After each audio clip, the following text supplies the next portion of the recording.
GM friends, and thanks for tuning in to DeFi-Logic's TA Tuesday at 12 p.m. Mountain Time. Server members enjoy weekly community calls, request charts, and join live discussions. Server link in the video description below. For today, we will look at charts for Celestia, Solana, Dogecoin, Harry Potter, Obama Sonic, 10ENU, Aimbot, Bitcoin, ETH to Bitcoin, and for legacy markets, S&P 500, Dow Jones Industrial, NASDAQ, Dollar Index, 10-year bonds, and oil. And with that, over to you, Eddie. Morning, everyone. First of all, thanks for watching. Market's been awesome. Hopefully everyone's making money. Okay, so we had a request to look at Aimbot, and it looks actually pretty good as far as low caps go that I've been seeing lately, which could be a sign of rotations. You know, we typically see Bitcoin and then Ethereum and then, you know, the high caps, low caps, and then or high caps, medium caps, and then, you know, the lows. So I'm hearing good things about this one, and it's looking pretty decent. It's sitting right below 9 million market cap. And, you know, it seems if it can flip this area, the sellers really like to sell here between the 11 and 13 million. I think if we can flip that area, this thing's going to run quite high, hopefully. So for now, I think the plan is just buy when it gets down here, down to the 8.3 area. If it goes down here, that's not good. So I think what I would do is I would buy if it comes down to this range low again. Here, let's erase that one and put like a better line. Comes down to range low again, buy. And then if it starts to get lower than that, you know, depending on how okay you are with gas fees, I would maybe stop out and then wait to see some kind of buyer step up down here, down in the first little support zone. So we'll see. But the big news with this is once these 11 to 13 million sellers finally go away, this can start flipping and, you know, hopefully you get the new highs. The chart's smiling at you right now, right? It's always nice to buy when the chart is smiling at you. And then oftentimes you see that little, this thing, and then that. A lot of people call it cup and handle. That's how I view it happening right now. So just need to get rid of these sellers and then it should go away, go up. So Aimbot looking cool. I like it.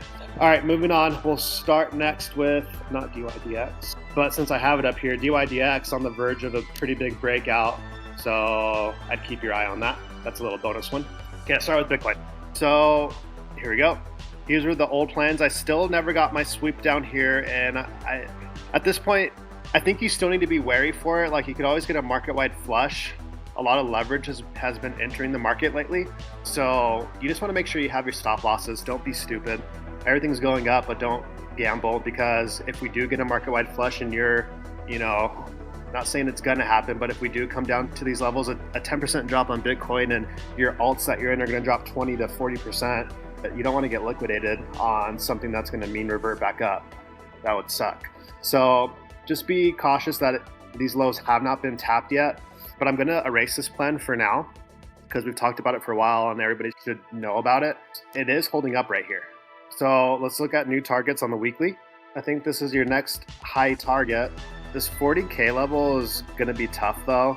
I'll just put it right at 40K. It's a round number. There's a heavy resistance in it. It's gonna be a tough area to flip. I don't expect it to I don't expect it to just smash through all this stuff right away. It could, but if anything, I think this should just grind for a while, which will be nice though for altcoins to move. So if Bitcoin just consolidates up here and it holds these lows, that's really good. And I just said I was going to delete it, but now I want them back because it is an important level to keep an eye on. But if we can hold these lows, it's super good. Now I'm coming up with my same plan again because it's just so obvious to me. Like there's a good chance it does run it, fills in a lot of this inefficient price action, and then reclaims. And again, just to say it again, if we do get dips down below here, you just want to go heavy, because if you don't hold this and create high time frame, higher low, and it's right on the SR flip as well, you know, the market's most likely going to go back to the lows. So if you're a bull, you might as well be a bull at levels that you need to be one, right? So that's Bitcoin. I think it should just grind around and eventually come up here to the 40K. If it can flip 40K, here's my next target, but 40K round number is going to be tough. Ethereum should be a little bit better because we have Ethereum ETF now. And if you're in the server, I posted some ETH related coins and they all did really well since I posted them. Right now, it looks like it wants to pull back. So if you remember, these were my kind of target zones for a while now, right? This first one and this one, and then we're basically finding a support and creating a range in that, which is pretty cool. I have to be cautious that if Bitcoin does pull back, same idea, you want to load up high, but this isn't the main game plan anymore because we've gone up so much. So for now, we are holding this high. There's a chance that we sweep it and it lines up perfectly too with these closes right here. So if we get some kind of sweep of these lows and then a reclaim, even a reclaim of the blue line, that's a pretty good long for sure. Right now it looks pretty heavy though. I think it may come down here. So keep an eye on that for a sweep and a reclaim. I expect Ethereum to outperform, especially with Ethereum ETF. And then your next like bullish targets, I haven't even looked at it yet. So let's see. Because once the Ethereum trade like finished, I basically was just playing different alts at that point. So you have a ton of inefficient price action here. It's hard to make like a real strong case for what it'll go up to.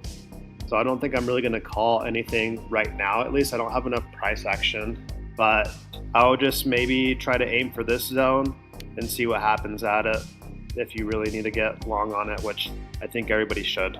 So we'll see if we can get to the 27 to 3,000 level. 3,000 again, round number. So it should be tough because crypto people like round numbers. Ethereum to Bitcoin. So we've basically been watching this for, I don't know how long now. This chart is so ugly. I'm gonna do a different one. Really don't change these charts too much just because they respect pretty well. But if you've been watching, you know, oh gosh, this one. So you know, I've been watching for it to reverse for a while now, and it looks like it is, right? So we have a couple weeks now where it's outperforming Bitcoin, and it also has the new narrative too of the ETF for Ethereum as well. So it should continue to outperform. So I think you just want to continue to favor Ethereum and altcoins, Ethereum related altcoins too, possibly for the next little while. We'll have to see what happens here. If it can flip there, there's plenty of highs to aim for after that. So looks good, held the level that we wanted it to. Gave a little deviation of these closes too. So super bullish. I really like the way it looks. Thanks in advance coin. I think it's actually called Celestia. Up only because we like the shiny things, right? It's also quite hard to give proper TA on it. So somebody was clearly twapping it or T-wapping it. Came down and retested some of their entries and flew. I think for now, you just want to be a bull in this area. Maybe look for something like that. Put on my EMAs that I like to use. It probably lines up with it. Yeah. As you can see, it respects it pretty well too. So I don't know, maybe I would start like the first bid around there and just leave bids open and play it with a loose stop loss because it's quite volatile. So you don't want to get wicked out. But then it's in price discovery. So I know a lot of people use fibs for price discovery. I've never personally learned how to do that. So I just always, what I do instead is I just look for it to become getting weak with price action and RSI. So I'll try to give an example right here. So you can see that it was slowing down its momentum, and then the RSI also showed that the momentum was slowing down. So I just basically look for that pattern to take profit on these coins that are in price discovery.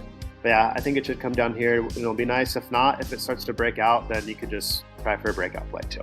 Sol, I wanted to look at this one because if you were paying attention, it's been outperforming, but it does look heavy right now. So now's not the time to be in Sol, and I'm in it, but it's not looking too good. It almost, it's tough.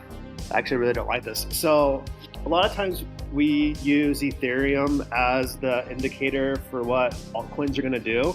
And I think I mentioned it on here, I actually think it's Sol now because it's been the market leader for a while. And when it usually pulls back first, and then if you like go and back test this, you'll see that when it starts to pull back, all the other alts do afterwards. So it's currently not looking really good. I want this daily to close at least at the minimum above this low right here.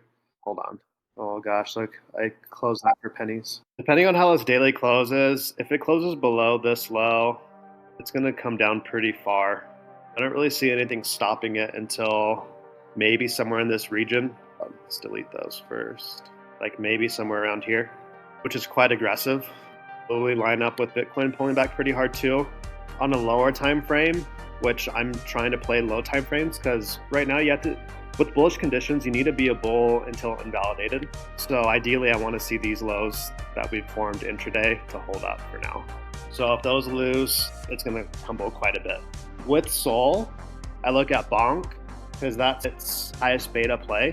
And you can tell too because look at it. When Sol started its run, BONK outperformed it so much. But same idea, it looks heavy right now. Ideally, you want to see this low hold. I think I'm actually in BONK also, but it looks like it wants to roll over. I should probably close some positions. We'll see. You want that low to hold for sure. It's just going to go lower. Can maybe see some sort of bounce happen here, but there's a good chance it comes down and visits these areas as well. So we'll see. I want it to go up.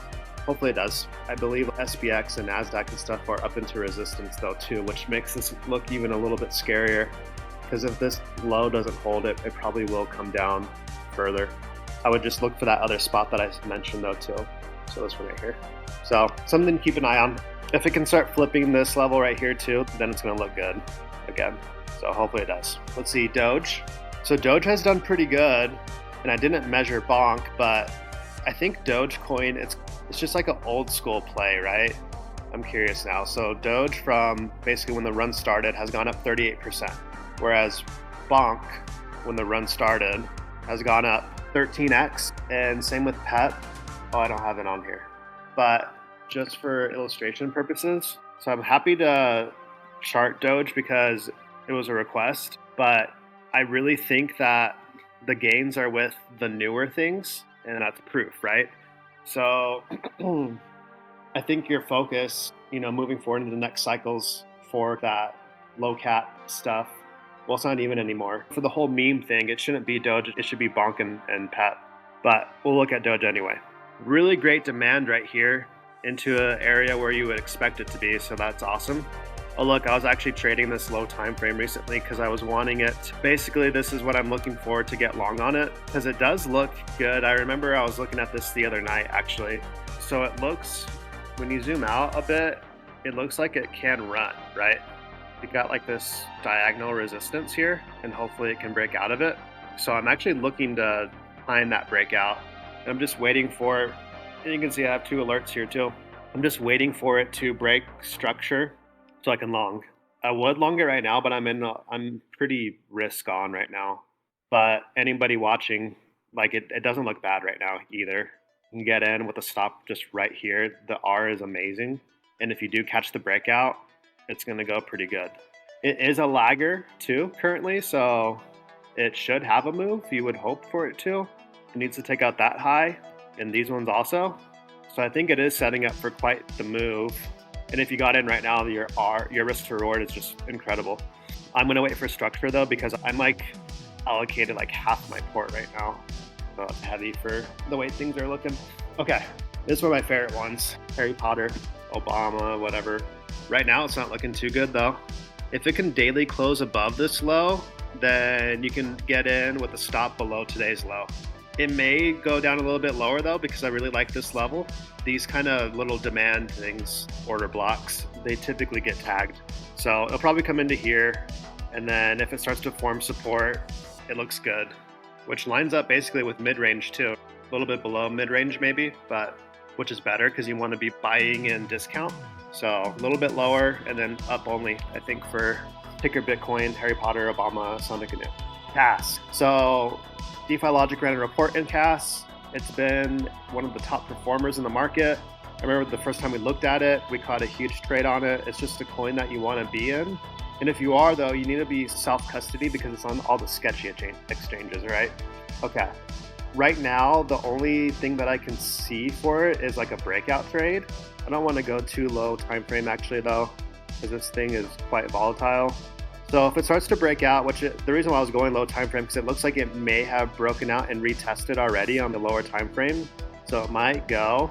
The same idea I've been talking about. You really want the low to hold, because if it doesn't, it's going to tumble quite low. I would look for maybe something in this zone if it does start to pull back. And then if you see it breaking out, you can just get in, and then on a low time frame, whenever it creates like another low, you can keep moving your stops. But it's looking good. It looks like it wants to send. I don't know what this coin is. I know that we do have a report on it. I like to play charts when I don't know what they are, because if I start to invest too heavily in the knowledge of them, sometimes I become bearish on things. This is another bonus one. I know I'm taking a lot of time, but the market's just a lot of fun. And I think SHIB looks pretty good too. So let's erase these old lines. Same thing as Doge. Great demand into this level. And it's like flipping. This is why I wanted to show this one too, because it's trying to flip this former SR right here. And it's forming a nice little low. So it's looking quite nice. You have some good highs to aim for. And again, when the run started to its high, basically the same as Doge actually, but it just looks good. This is such a clean range to play, and it looks like it's trying to flip it right now. So market looks good. Hopefully things keep running hot, but I'm going to stop right there. Thanks for checking it out, guys. Cool beans. Thanks, Eddie. Some really fun markets we're in right now. Let's see what the legacy side looks like. John, go for it. Okay, thank you. I'm going to cover the legacy markets, and today things are just taking off like a rocket. I'll show you on the charts here, which is consumer price index. That news came in this morning pre-market, and those numbers were down significantly. So we're thinking about, okay, why would a down number move the market higher? Well, consumer price index is how much inflation. Are we paying less? Are we paying more? And it said last month we paid a whole lot less. Eddie said, I don't see it, but those are the official numbers that came in. So the S&P, if you look at it, it popped today 47 points at the open. So it created a huge gap. Okay, I'm going to go through gaps significantly, because I've always said that the legacy markets always fill in their gaps, and I go off of a daily chart.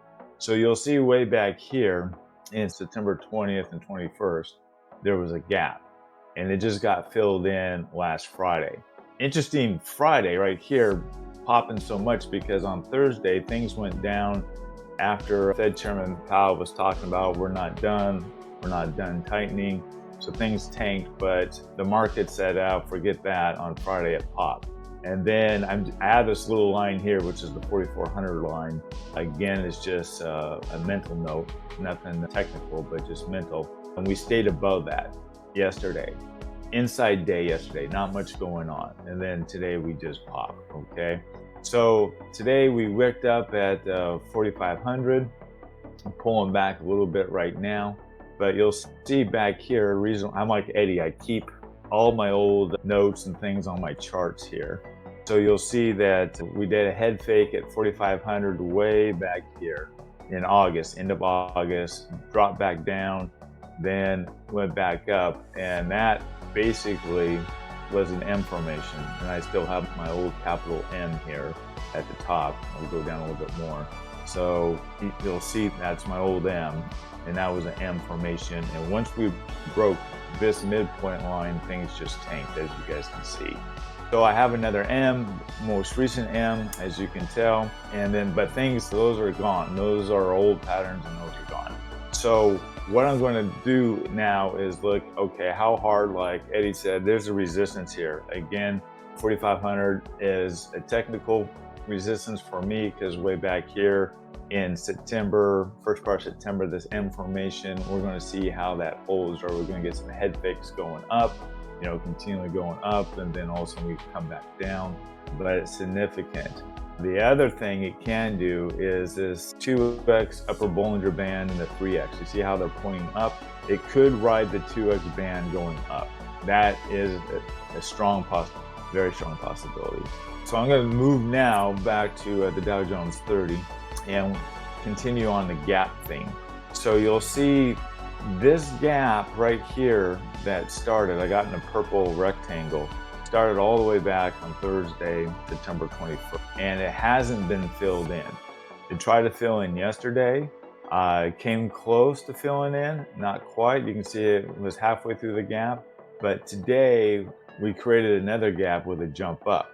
Okay, so when you come to technicals and you come to gaps, we have another gap that formed. Eventually it will be filled in. We don't know when. Timing is up to the market, but the gaps will be filled in. And so that right now, to me, I classify as still open, that it will get filled in because there was no trading in that area at all. So to me, there's a bunch of conspiracy theories or things like that, but what makes sense to me is that computer trading and computers run everything nowadays. It doesn't like gaps in the data. So that's why I feel that it gets filled in. Legacy markets always get filled in. Looking at NASDAQ, again, the gap way back here got filled in back in October. We're just taking off. NASDAQ is taking off. There was a little bit of resistance back over here at 15,264. Move that over a little bit. There we go. But today we just have a huge gap pop up and it looks like it's going to run. It could be because of AI. AI is everything nowadays, but like how the internet was in the 2000 era. But we will see. It'll continue up. Moving on next to the dollar index, and that's looking pretty ugly. Ooh, yeah, way ugly. Significantly ugly.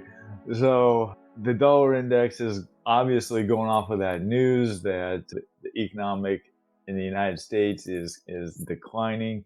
Inflation is supposedly going down, so the dollar index is going down. We might get back all the way over to here where this arrow here is where the BRICS announcement was way back in August.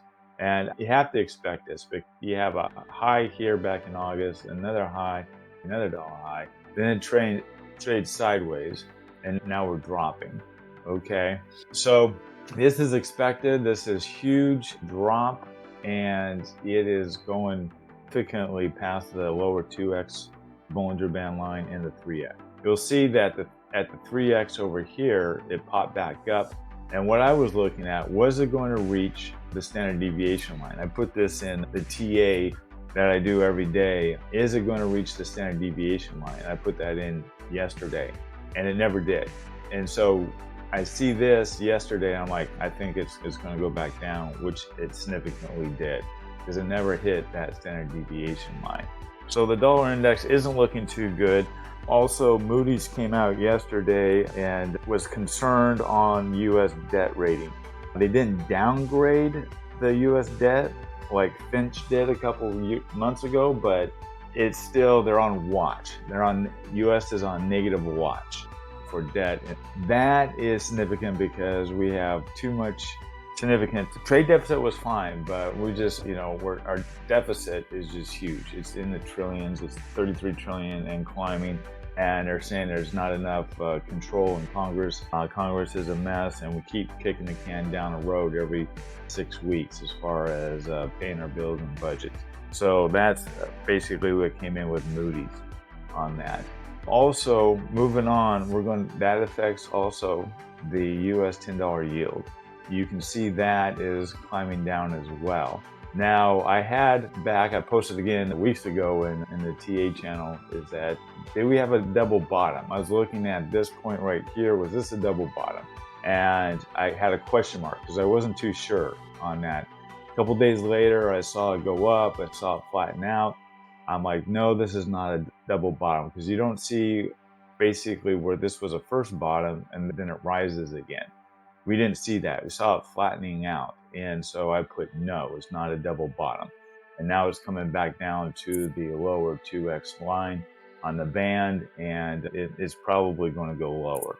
So we will see how it goes, because it's an inverse correlation to the markets. Basically, it's inverse correlation to the S&P 500, the Dow Jones 30, the NASDAQ with the yield. So those are inverse correlations. So when this is down, all the markets are up. Well, all the markets are up today, so this is obviously the inverse correlation, and it's coming down. Moving on to oil. I really don't trade oil. I really don't watch oil.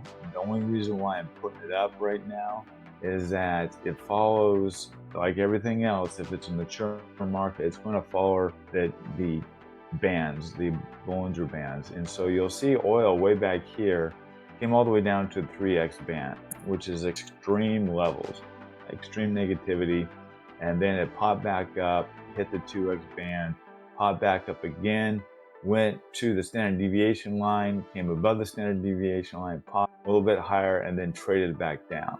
So I'm showing everybody this is because this is more of a technical analysis lesson on how things work, and even works in commodities. So it works in legacy equity markets, it works in commodities, it even works in mature crypto markets, such as Bitcoin and ETH.